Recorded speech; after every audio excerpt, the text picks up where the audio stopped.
Les conditions de l'option pour le régime du réel simplifié, c'est-à-dire quelles sont les conditions à remplir pour faire l'option pour être un régime du réel quand vous êtes un régime forfaitaire. Donc c'est de ça qu'il sera question.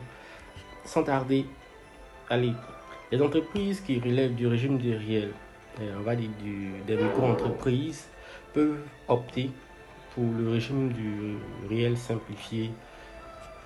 La loi leur donne cette possibilité-là.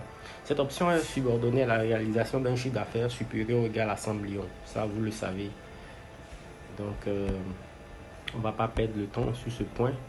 L'option doit être exercée avant le 1er février de chaque année et prendre effet à compter du 1er janvier de l'année au cours de laquelle elle est exercée. Ça, c'est une information très importante. Ensuite, elle est exercée par une simplette, c'est-à-dire l'option. On demande, l'acte par lequel on demande l'option, c'est une simplette d'information qu'on adresse au directeur central ou régional, on va dire, de rattachement du contribuable, c'est-à-dire du bureau centre des impôts. Les entreprises ayant exercé l'option pour le régime du réel simplifié acquièrent la qualité d'assujetti au régime de la taxe sur la valeur ajoutée. Ça, c'est très important lorsque leur activité est dans le champ d'application de la TVA. Ça également, c'est très important.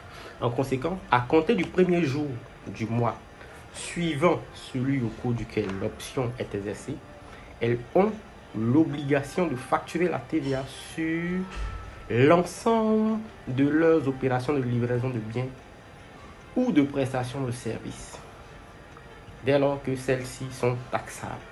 Donc, retenez ça, information très importante. De même, les entreprises qui bénéficient dans les conditions de droit commun du droit de déduction, du droit à déduction, de la taxe ayant grévé leur acquisition de biens et services. Donc, elles peuvent déduire également la TVA. La TVA ayant grévé, on va dire le coût d'acquisition des immobilisations acquis avant l'option ne peuvent donner lieu à constitution de crédit de départ. Ça, c'est quelque chose de normal. C'est-à-dire que vous n'êtes pas sujetti à un régime pour lequel vous devez facturer la TVA, vous passez dans un autre régime.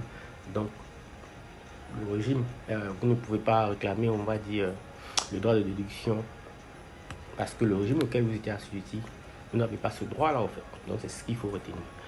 Les entreprises devront, dans ce cas, par conséquent, procéder à l'amortissement des dits biens ou inscrire les charges supportées pour leur, on va dire, valeur de taxe comprise. Donc, c'est bien compris.